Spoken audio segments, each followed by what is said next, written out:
Welcome to 3D Movie Cinema, the only show that's 3 dimensions away from Batman v Superman, Dawn of Justice being called Batman vs. Superman. I'm your host, 3D Jake, and today we're looking at Batman v Superman, Dawn of Justice, released in 2016. Batman v Superman, Dawn of Justice is directed by Zack Snyder and is written by Zack Snyder and Chris Terrio and stars Ben Affleck, Henry Cavill, Amy Adams, Jesse Eisenberg, Diane Lane, Lawrence Fishburne, Jeremy Irons, Holly Hunters, and Gal Gadot. The movie is essentially a sequel to Man of Steel, where Batman is essentially at the end of Man of Steel when Superman is fighting General Zod. Bruce Wayne is going through there, trying to get to his off building in Metropolis, and then of course when the building is Superman strikes it and Zod and the building gets tore down, people in his building die, and he sees that all the destruction that Superman caused, that he basically plans to vow to destroy Superman because he's a threat to humanity. When I was first heard about this movie, I remember seeing, because I went and saw Man of Steel and loved it. I was like, I cannot wait for Man of Steel 2. At Comic-Con of 2013, Man of Steel's still in theaters, and Zack Snyder came out on stage and he read a passage from The Dark Knight Returns. At the time, I was not a fan of because I had not heard of it. And so when he read that, and then, of course, they showed the logo, and I'm like, they're making a Batman versus Superman movie based off The Dark Knight Returns. I'm like, oh my God, I got it. So I went and bought, literally took my hard-earned money that I made, I was like yard, babysitting money and everything, and yard work money, and I went and I bought the big, deluxe edition of the Dark Knight Returns comic just so I could read it, because I'm like, I cannot wait. I really want to find out what happens in this movie. I really want to find out stuff that happens. And I'm like, oh, and then of course at that time I believe there was an animated film. I even bought that. They even had 2 discs, and I bought I just bought the Blu-ray once both versions came out. I just bought the deluxe edition of the Dark Knight Returns animated film, and I remember just watching it and loving it, and I'm like, I cannot wait to see what they're gonna do and everything. And I'm like, I like that, because at first when I heard that they were announcing this movie, I was like, okay, so it's going to be a sequel to Man of Steel and The Dark Knight Rises. That even had me more hyped, and I was like, but then they finally over-announced and said, oh, it's going to be a reboot of Batman because Nolan's story ended. And so, of course, I was like, that's fine. You know what? We get a new Batman. I'm so excited. And I just remember, when they announced Ben Affleck, I was excited because I liked Daredevil. So I was like, I'm excited. I can't wait to see what he does. And I loved Argo. I thought Argo was a great film and everything. And I'm like, all right, you know what? Let's see what he does, okay? And then, of course, the first image, I remember I was at a doctor's office, waiting to see a doctor. And, with my mom and everything. And I was like, I believe I was still in high school. And so I was like, oh my God. They just dropped the first image of Ben Affleck as Batman. And I just remember staring, it's a black and white image. I just remember staring at it going, oh my God, oh my God, oh my God, and everything. And I was so excited. And I was just staring at that picture for hours. I went to the doctor afterwards, and I'm like, and all I wanted to do the second I got there was stare at that picture of Ben Affleck. And then we got the Batmobile the next week, and I'm like, oh my God. And then we got first it was just they covered the Batmobile, just the back of it. And I'm like, oh my God, I can't wait to see the Batmobile. And I was just so excited. And then I remember when that teaser come out, and I was like, ooh, I can't wait to see this movie. And then when they pushed it to 2016, I was so bummed, because I'm like, it was supposed to come out in 2015. It was supposed to come out. And I was so bummed. I was in tears almost. I really want to see this movie. It's my most anticipated movie. And then I wanted to see it more than Force Awakens. That's how big I wanted to see it. And then, of course, I remember seeing that teaser, and I'd watch the teaser over and over and over again. And I remember the casting, when they were casting this movie, they had Gal Gadot. I remember they cast, after Ben Affleck, they had cast Jeremy Irons as Alfred. I'm like, oh, that's a good choice. He was in Die Hard with a Vengeance as Simon Gruber. And then, of course, I remember when they cast Jesse Eisenberg, the only 2 cast members I remember kind of batting an eye at was Jesse Eisenberg as Lex Luthor. I'm like, really? Jesse Eisenberg as Lex Luthor? I did want a Lex Luthor that's the same age, kind of like Smallville did, where I want him to be around the same age as Superman.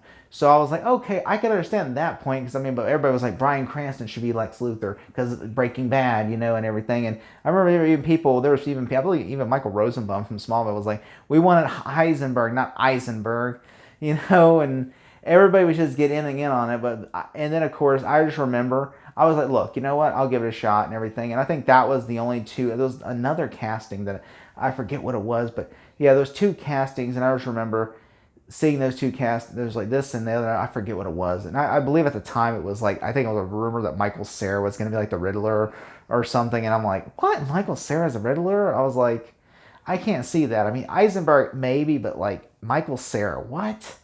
And so I was just like, okay, but it turned out that was a fake rumor.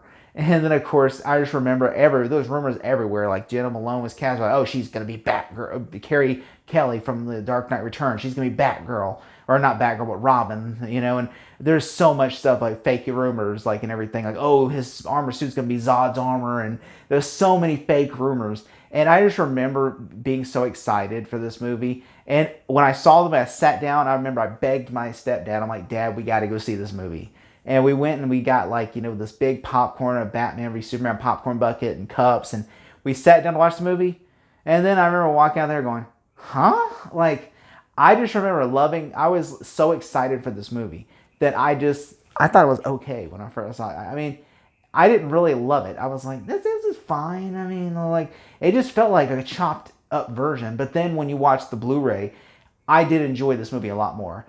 The things I do like about this movie is I love the score, the beautiful lie at the opening when you see his parents getting murdered. I love that. I thought that was great. I thought, like, of course, the opening of his parents getting murdered. And then you see, like, Ben Affleck as an adult going through Metropolis, and you hear, like, the, Hans Zimmer score, for, like, like version of mashup of I Will Find Him, and you just see him like Zod, I think the score is called Their War is here, and basically you just see like, Superman and Zod fighting, and everything, and in the background, and Ben Affleck's trying to get to Wayne, his company is Wayne Tower, and I'm just like, oh, I cannot wait. I'm like, this is so good. And then, when it does the time jump, then the movie slows down. I mean, I will say I do like that, they do, we get an extended version of like the whole desert sequence in the movie. I do like that in the Ultimate Edition, because in theatrical cut it just feels like a chopped up version. I'm like, Jimmy Olsen's in the movie for 2 seconds versus he's got like a little bit more of a scene in this one, even though it's not much. And I do like, I somewhat like Lois Lane investigating the, like the suicide bomber guy or whatever, the warlord, and then investigating the guy in the wheelchair. I understand this movie went through a lot of rewrites and redrafts. Like, for instance, the Scott McNeary, whatever it was, he was supposed to be Metallo in David S. Goyer's draft, and Doomsday wasn't in the movie. And I understand Wonder Woman and Aquaman and the Justice League were not originally supposed to be part of the movie. And it was supposed to be just a Batman v Superman, and then Metallo comes into the picture. But apparently when, I guess the studio wanted to get to Justice League faster, so then David Goyer, and that's why they pushed the release date, so him and Chris Terrio could rewrite the script, and Goyer basically left the project, said, nah, I'm not doing that, I'm not going to rush something. And so then, of course, they rewrote the script, and then they added Doomsday, and instead, because apparently it was, Superman was always meant to die at the end, but it was supposed to be by Metallo's hand, but they changed to Doomsday, which I think that's a smart move, because Metallo would never kill Superman, but Doomsday absolutely would. I honestly never thought Doomsday was going to kill Superman. I thought he was just going to show up, fight for a few minutes, and disappear. I was shocked when he killed him. Like, what? In which I do love. Like, I think the fight scene between Batman and Superman is great. I love the whole fight scene. And I like that whole Batman the Nightmare sequence with the parademons in it teasing what's to come. And I like, look, Lex Luthor is not bad in this movie. There are moments in the movie that I really like. Like, my favorite moment in the movie is when Lex Luthor kidnaps Lois Lane and has her on Lex Tower. And basically what happens when he pushes her off, and then Superman saves her, and he comes back up, and then he threatens him.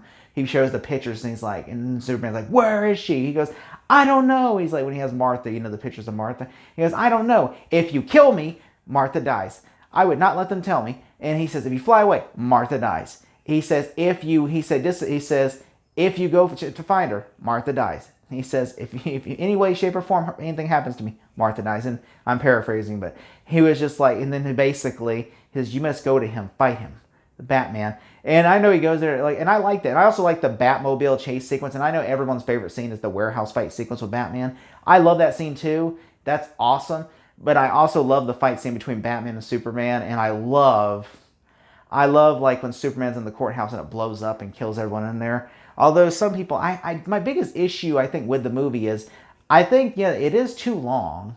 And I feel like though the chop stuff they did, I feel like they should have chopped other stuff. Like I feel like they could have cut the whole court hearing thing out of the movie, and feel like there's another way you could have made it where they, that they kind of frame Superman for a crime. I feel like that the opening you could have used that for a better sequence rather than just having court hearings and then just for it to blow up. I feel like that was just such a long setup for nothing, and just for like an explosion. I think they could have cut that completely, that whole subplot out of the movie and save some time instead of focus on other things. Also, I do like Lex Luthor whenever like they're in the building when Superman's about to arrive at the courthouse, and then he's like when she finds out that Lex Luthor's been playing him the whole time, and he's like Senator, and then like she's kind of has the fear of God in her because she knows that she's like, oh my God, does he know? And then of course he leaves. I'm sure he's figured it out by now that she knows. So then he leaves, and of course that's when he blows up his own assistant, Miss Tessmacher, or not Miss Mercy Graves. He blows her up just so that way he can make it look a bit real. And and I do like also the fight scene between. And I thought Wonder Woman was great in the movie too. And there was like a love triangle between her and Bruce Wayne. Not like a love triangle, but there's a love story between them. And I do like at the end when she shows up to fight with Superman and Batman and everything. And there's even a sequence when the Doomsday keeps blowing up and everything, and Batman has to go hide because of that. Brilliant. Also, I know the Martha scene doesn't. It's kind of dumb. It's like, oh my God, your name's Martha. My mother's name's Martha. I know it's dumb, but it happens. I don't like that either, and I don't like, and because like there's a movie, a terrible movie that came out a couple years later called Masterminds, where he's like, your name's this, my name's this, I can't hurt you now. Like I'm like, are they parodying the Batman versus Superman sequence? But like I thought that was great. Everything else I thought the movie I really liked though at the end how basically Superman dies and the world mourns him. I thought that worked, and I also liked Batman's motivation. Like, and you see it sets up further thing about a line about why he is like he gives how he says to Alfred, "We're criminals, Alfred," and then he gives that speech about he says he has the power to end the entire human race, and if there's even a 1% chance he's there, we have to take it as an absolute certainty. I thought that was great and everything. And I think Batman, when he's talking to Alfred, he's like, tonight I'm probably going to die.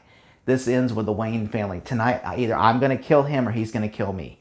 And I thought that was great and everything. And then, and he wins. Batman wins at the end. He could have killed him, but he doesn't because Lois stops him by saying his name's Martha. His mother's name's Martha.